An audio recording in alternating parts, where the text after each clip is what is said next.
வணக்கம். திராவிட முன்னேற்ற கழகத்தினுடைய ஆட்சி 3 ஆண்டுகள் நிறைவு பெற்று 4வது ஆண்டிலே அடியெடுத்து வைக்கிற இந்த வேளையிலே இந்த அரசை வழிநடத்துகிற முதலமைச்சர் கருணாநிதி ஸ்டாலின் அவர்களுக்கு நாம் நினைவுபடுத்த விரும்புகிறோம். மக்களுக்கு பயனுள்ள 520 வாக்குறுதிகள் என்று நீங்கள் தம்பட்டம் அடித்த அந்த வாக்குறுதிகளை முழுமையாக எப்பொழுது நிறைவேற்றப் போகிறீர்கள்? குறிப்பாக மாணவர்களுக்கு கல்வி கடன் ரத்து என்கிற அந்த திட்டத்தை எப்பொழுது நாம் நிறைவேற்றுகிற காலம் கனியும் என்று மாணவர்கள் காத்திருக்கிறார்கள். அதே போல மின்சார கட்டணத்தை இன்றைக்கு விண்ணப்பிக்கிற அளவிலே நீங்கள் உயர்த்தியிருக்கிறீர்கள். அதிலிருந்து மக்களுக்கு இன்றைக்கு நீங்கள் சொன்ன அந்த வாக்குறுதியிலே நாங்கள் மின்சார கட்டணத்தை ஏற்ற மாட்டோம் என்று சொன்னீர்கள், ஆனால் ஏற்றிவிட்டீர்கள்.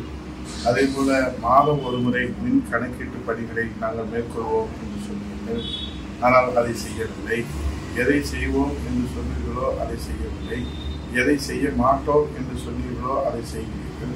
அப்படியானால் நீங்கள் ஆளுகிற கட்சியாக திமுக இருக்கிற போது ஒரு கொள்கையும், எதிர்கட்சியாக இருக்கிற போது திமுக ஒரு கொள்கையும், மக்களை ஏமாற்றுகிற வாக்கு வங்கிக்காக ஏமாற்றுகிற வாக்குறுதிகளை நீங்கள் கொடுப்பது என்பது இது மிகப்பெரிய அளவில் மக்களிடத்தில் அதிர்ச்சியை ஏற்படுத்தியிருக்கிறது.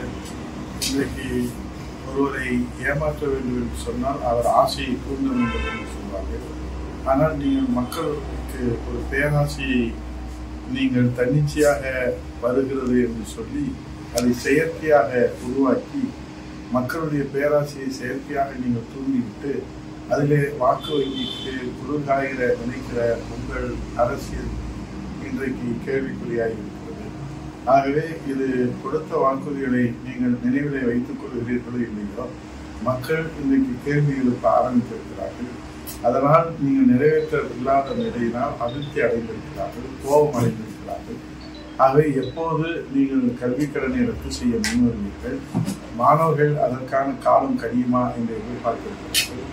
அதே போல பொதுமக்களுக்கு இன்றைக்கு நீங்கள் மாதம் ஒரு முறை மின் கணக்கீட்டு பணியும், அதே போல அந்த மீட்டர்கள் இன்றைக்கு ரிப்பேர் ஆகிவிட்டது என்று சொன்னால், பழுதடைந்து விட்டது என்று சொன்னால் எப்படி நீங்கள் கணக்கீடு எடுப்பீர்கள்? ஆகவே நீங்கள் எண்ணிடங்காத மின் மீட்டர்கள் பழுதடைந்து இருப்பதை அதை சீர்படுத்தி கொடுப்பதற்கு கூட இந்த அரசு கவனம் செலுத்தவில்லை, அக்கறை செலுத்தவில்லை என்பதை இன்றைக்கு பொதுமக்கள் மிகப்பெரிய கவலையில் இருக்கிறார்கள்.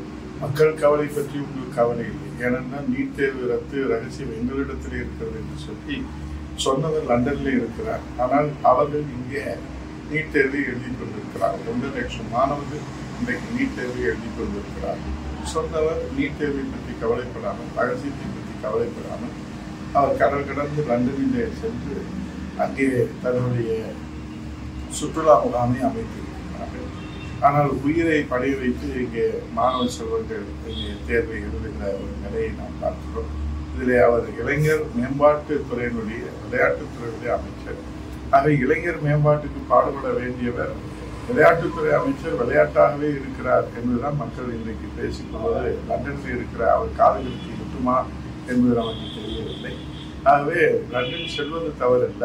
இவர் இன்றைக்கு மக்களுக்கு இது தேர்தல் காலம், மாணவ மாணவிகளுடைய எதிர்காலத்திற்கான அடித்தளத்தை அமைக்கின்ற இந்த காலம்.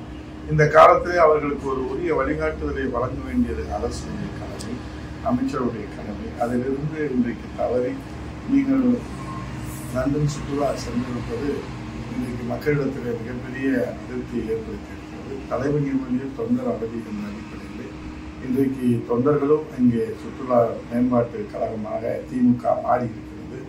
ஆகவே இன்றைக்கு சுற்றுலா மேம்பாட்டு கழகம் என்ற நிலையிலே தான் திமுகவுடைய நிலை இருப்பதாக பார்க்கிறோம்.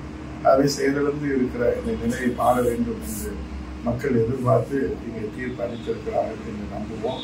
அதை எப்போது திமுக அரசு இந்த மாணவ சமுதாயத்தின் வாழ்வில் ஒளியேற்றுகின்ற இந்த கல்வி கடன் ரத்து திட்டத்தை செயல்படுத்த முன்வருமா என்று கேட்டு, மாதம் ஒரு முறை மின் கணக்கீட்டு பணிகளை நீங்கள் எடுப்பதற்கு முன் வருவீர்களா என்று கேட்டு, பழுதடைந்த மின் மீட்டர்களை சரி செய்வதற்கு இந்த அரசு முன்வருமா என்று கேட்டு, அவர்கள் முன்வரவில்லை என்று சொன்னால் நிச்சயமாக காலம் கையும் புரட்சித் தலைவர் எடப்பாடியுடைய தலைமையிலே அம்மாவினுடைய புனித அரசு அமையும். அப்போது இந்த மக்களுடைய கவலைகள் கண்ணீர் புதைக்கப்படும் என்று சொல்லி விடைபெறுகிறேன். நன்றி.